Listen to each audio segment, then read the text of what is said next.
So far, we have seen the childhood years of the young Mughal princes. Now, as they neared adulthood, it was time they took part in military campaigns and secured a circle of alliance of their own, consisting of commanders, nobles, and fiefs. But as their career and pacts took shape, so did the conflicts and enmities. In this chapter, we will look at this phase of the lives of Aurangzeb and Dara Shukoh and the evolution of their personalities.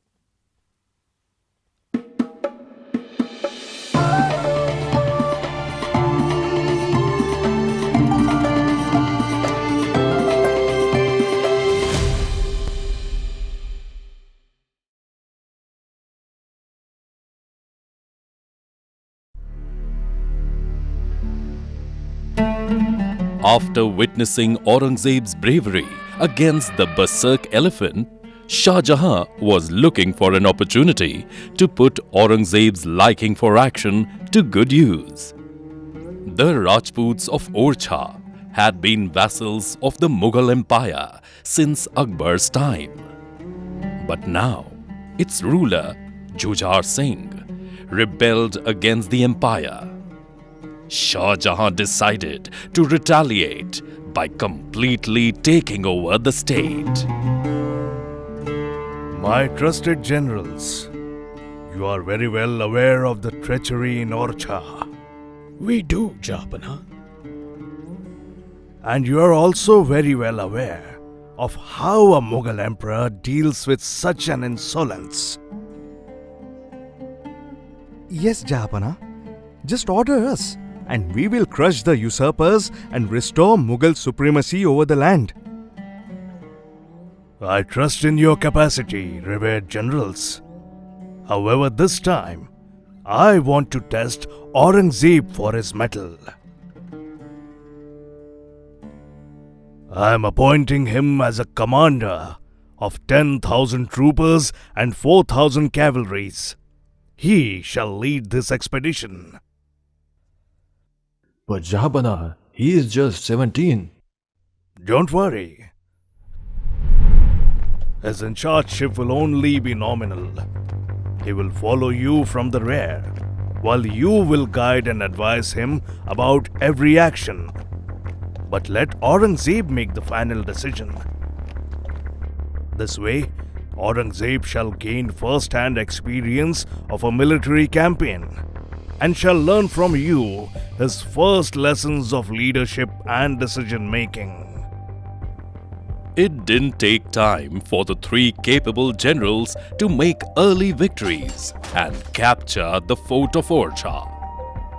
Jujhar Singh fled the capital city, leaving behind a garrison to slow down the pursuing Mughals. Shehzade, King Jujhar Singh has escaped, and defenders of the city have also abandoned it. So, it would be proper if we take possession of the fort in the name of the Jahapana. Let the realm of Orchha come wholly under the Mughals. Excuse my disagreement, Shehzade. But as long as the king survives, the fierce Bundela Rajputs will continue to offer stiff resistance to Mughal rule. I agree. Although we may occupy the capital and the fort, we cannot hope to have complete and unopposed control over it. Then, what should we do, veterans? Please speak freely. I may be a prince, but I'm also your pupil in this campaign. What, according to you, must be the sound approach? One of the Bundela chieftains and Jujhar Singh's brother, Devi Singh, is a loyal servant of the emperor. We can place him as king of Orchha and then continue to pursue Jujhar Singh and eliminate him. Devi Singh will act on the emperor's commands effectively, making Bundelkhand a Mughal dependency. But then, there would be hardly any change in the state of affairs that existed before our campaign.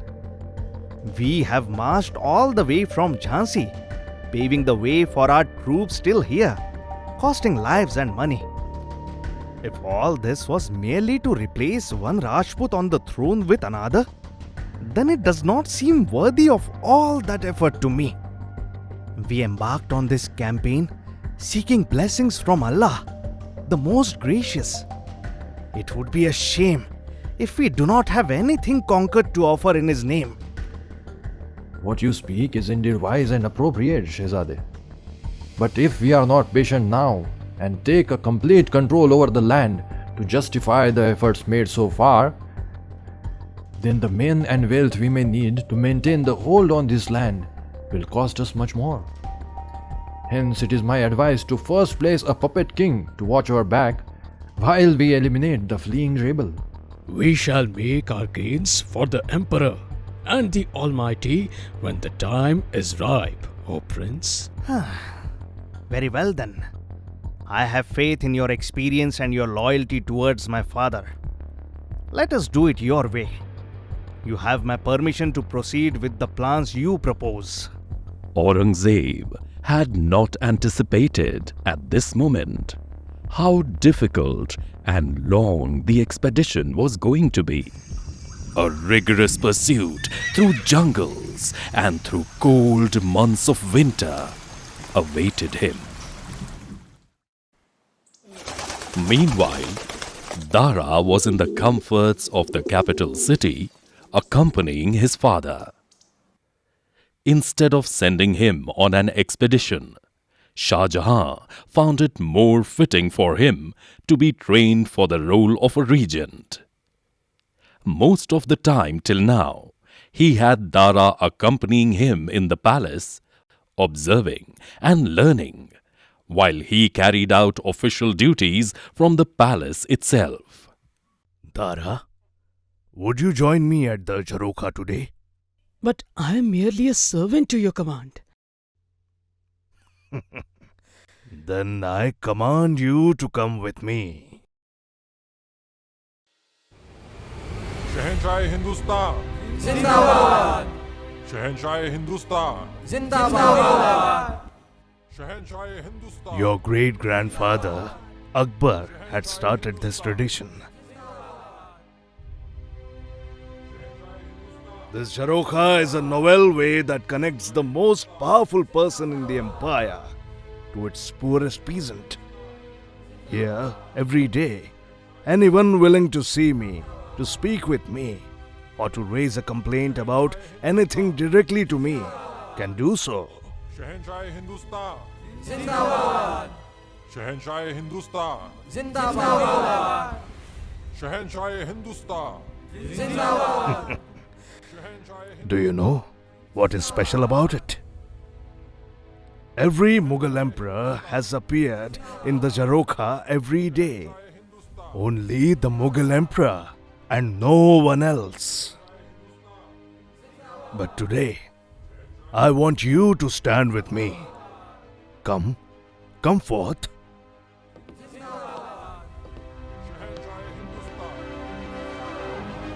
Wave to them. Wave to them. Wave, Dara. They are waiting for you.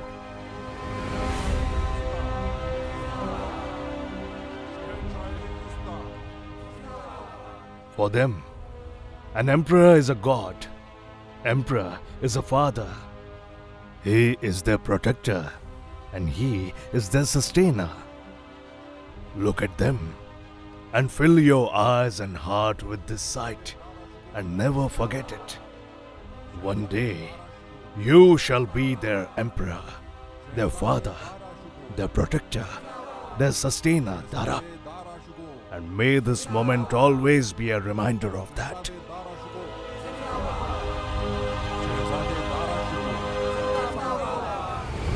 शहजादे दारा शुको जिंदाबाद शहजादे दारा शुको जिंदाबाद While Dara basked in Shah Jahan's fatherly affection for him, Dara was deprived of showering it himself on his first child. She died merely 6 months after her birth. Dara, being sensitive, could not find refuge from his grief and fell gravely sick. Shah Jahan took him to Mia Mir, a Qadiriya Sufi saint in Lahore, hoping that he would make Dara feel better.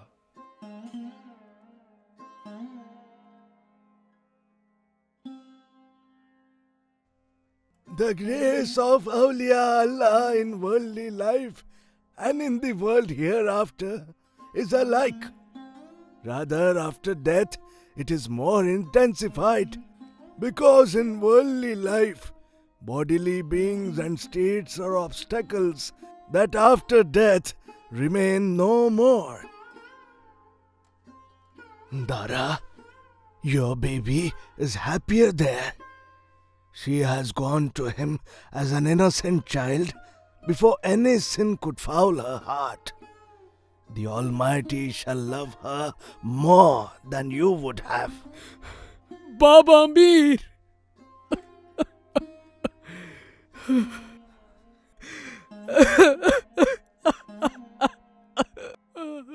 Do not grieve, my child.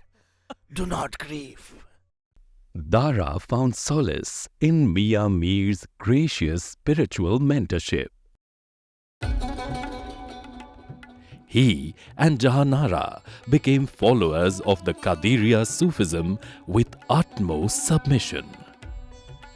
Dara's already spiritual and literary persona found its expression as he became a part of the order. In 1639, at the mere age of 25, he wrote a biography of over 400 Islamic saints called Safinat-ul-Awliya. And then, in the year 1642, Sakinat-ul-Awliya, dedicated to Qadiriya Sufi saints that he himself had encountered, including Mia Mir. Dara's words in his writings reflect his utmost devotion and submission toward his spiritual guides. God never leaves his people without saints to guide them. Therefore, next to the prophets, there is no one except the saints who are nearer to the God, the Almighty. The true saint is a perfect guide, Bir-e-Khamil. He is compassionate and magnanimous, erudite and practical, humble and polite, heroic and charitable. It is worth mentioning here that Qadiriya Sufis had close interaction with Hindu saints and yogis, and their philosophy was a blend of Persian Islam and the Upanishadic and yogic traditions. Such strong bonds the Qadiriyas had with other faiths of India that at the request of Guru Arjan Dev Ji, Mia Mir is recorded to have laid the foundation of the Sikh shrine Harminder Sahib, famously known today as the Golden Temple. Deviating from Orthodox Islam, Qadiriya Sufis did not distinguish between a believer and a kafir or infidel based on a person's religion, but believed that whoever was able to reach God was a believer and anyone else an infidel. Mia Mir used to say, Karni parwah, kya Hindu, kya Musalman. Karni parwah, kya Hindu, kya Musalman. In the path to God, there is no one a Hindu and no one a Muslim. It is likely, hence, that the inclusive mindset that reflects in Dara's later writings owed to a great degree to his spiritual mentor and his order.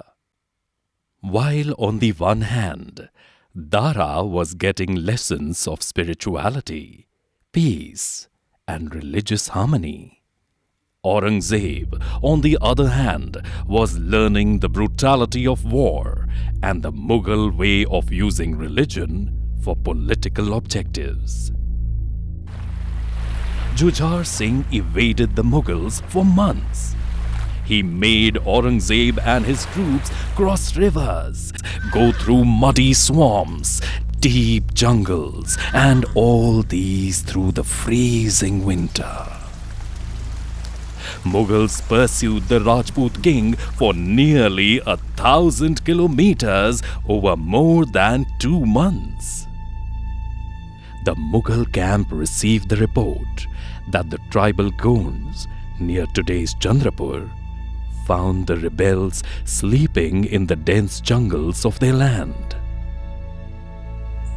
They slew the king and much of his entourage and offered their heads to the Mughals, expecting rewards. Finally, I was so sick of pursuing that traitor through the cold jungles. Yes, Shehzade. We can finally conclude the campaign and return home. I am sure the Emperor will honor you richly for this feat. It's not over yet. We have to make sure that we crush even the tiniest of rebellious tendencies among these Rajputs. What news do we have of the family of Jujhar Singh? Your Highness, many women of the king's family have stabbed themselves in Johor, and most of the men died in their final resistance. But some are still captured alive. Then they shall be given one offer, either to surrender to our Badshah and convert to Islam, or to die. And let the grand temple in Orchha be demolished and a mosque be erected in its place. Let the puppet king Devi Singh be reminded by that monument every day that he is a servant of the Mughals. 2 sons and 1 grandson of Jujhar Singh were made Musalman, and 1 son who refused to convert was put to death. Aurangzeb's tendency to assert brute force and Islam on his conquered subjects remained a prominent trait of his nature till the end of his days, something that would be a defining feature of his rule and also the fate of the Mughal dynasty. In this way, during the early adulthood of the 2 princes, both Dara and Aurangzeb developed contrasting personalities owing to the different experiences they had. During this period, the paths of these 2 princes remained independent and did not cross. But soon they did, and we will speak of what happened thereafter in our next episode. Wasn't this a phenomenal episode? But the story has only begun. There are still 6 more episodes left to complete this series, and we need your help in making it happen.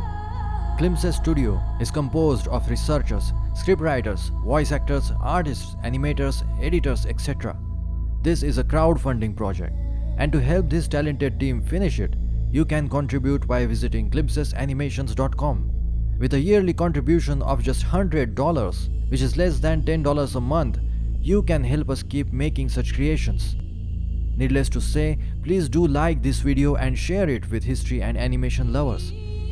Also share your thoughts, questions, queries, criticism and appreciation in the comment section. See you in the next episode. Namaste.